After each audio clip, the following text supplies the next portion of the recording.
গণভবনের দরজা খোলা। যখনই এই আন্দোলনকারীরা কথা বলতে চায়, আলোচনা করে সমাধান করতে চায়, আমি তাদের সাথে নিজেই বসতে রাজি। গণভবনের যে দরজা তিনি খোলা আছে বলছেন, সেই খোলা দরজা দিয়ে তিনি বের হয়ে যাবেন, তারপরে আলোচনা আমরা করতে চাই। আজকে সারা দেশে শত শত ছাত্র জনতাকে হত্যা করার পরে যদি কেউ বলেন যে তিনি পদত্যাগ করবেন সেটা জানেন না, তাহলে তার আর জানারও প্রয়োজন নাই। সারা বাংলাদেশের ছাত্র জনতা রাজপথে থেকে তাকে বাধ্য করবে এটা জানতে। হাসিনার ঘুম আমাদের ভাঙানোর প্রয়োজন নাই। সারা দেশের মানুষ যখন রাজপথে নামবে, হাসিনার ঘুম ভাঙতে হবে।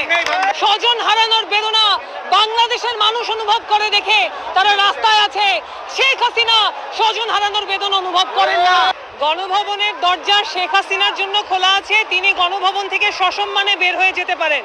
গণভবনের শিক্ষার্থীরা যাবে না। গণভবনের যে দরজা খোলা আছে সেই দরজা দিয়ে শেখ হাসিনা বের হয়ে যাবেন এবং সেই দরজার মধ্য থেকে এখানে নতুনভাবে আমরা মনে করি জনগণের ক্ষমতায়নের সরকার প্রতিষ্ঠিত হতে হবে। আমরা কোনোভাবেই এই হত্যাকারীর সাথে হত্যার বিচারের আলোচনা করতে চাই না।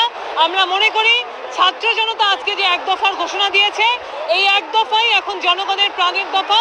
অবশ্যই খুনি হাসিনাকে পদত্যাগ করতে হবে।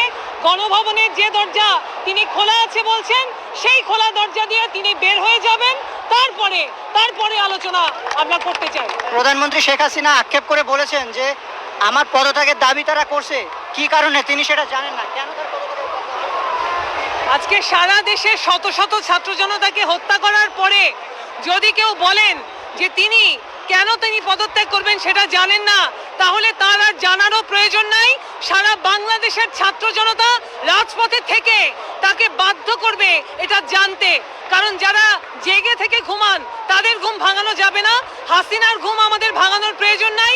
সারা দেশের মানুষ যখন রাজপথে নামবে, হাসিনার ঘুম ভাঙতে হবে। একজন প্রধানমন্ত্রী আজকে ৩ শতাধিক ছাত্র জনতা হত্যা করার পরে তিনি যখন স্বজন হারানোর বেদনার কথা বলেন, তখন আমরা বুঝতে পারি যে এই ছাত্র জনতাদেরকে তিনি তার স্বজন মনে করেন না। তিনি তার নিজের ব্যক্তিগত শোকটাই শুধু অনুভব করেন, মানুষের শোক অনুভব করতে পারেন না।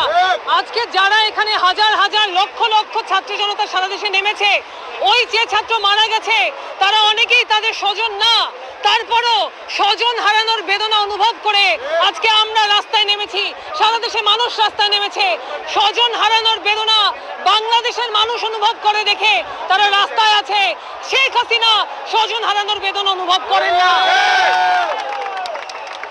দাবি কেন আজকে আমরা অনেকদিন হলো আজকে যে আমরা এই আন্দোলনটা শুরু করেছি, ছাত্রছাত্রীরা যত আমাদের এখানে একদফা আন্দোলন হবে না কেন? এই যে আবু সাইদ মারা যাওয়ার পরেও একের পর এক সরকারের যেই পুলিশ বাহিনী আছে, ছাত্রলীগ আছে, তারা একের পর এক আমাদের ছাত্রদের উপরে এইভাবে অ্যাটাক করছে, একজনের পর একজন খুন করে যাচ্ছে।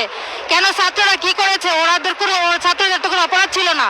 তাদের দাবি ছিল যে তারা সুন্দর সবাইকে নিয়ে বাংলাদেশে যাতে সবার অধিকারটা পায়, সকল ছাত্রছাত্রী যাতে কোনো একটা কিছু করে খেতে পারে, তারা যাতে একটা চাকরি করতে পারে, তাদের ফ্যামিলির যাতে তারা ভবিষ্যতে দেখাশোনা করতে পারে, তারা পড়াশোনা করছে এই জন্য। কিন্তু সরকার সেই দাবি না মেনে নিয়ে বরঞ্চ উল্টা আরো পুলিশ বাহিনী ছাত্রদের পিছনে লেলিয়ে দিয়ে দিনের পর দিন উনি খুন করে যাচ্ছে একের পর এক পুলিশ বাহিনী দিয়ে। সেজন্য আমরা এই যে বাচ্চারা আছে, শিশু বাচ্চারা 3 বছর 4 বছরের শিশু পর্যন্ত আজকে এখনো পর্যন্ত কোনো স্বাধীনতা পায় নাই। একটা শিশু মারা গেছে, তারপরে ওনার কোনো এই বিষয় নিয়ে পুলিশ বাহিনী অ্যাকশন নিচ্ছে না।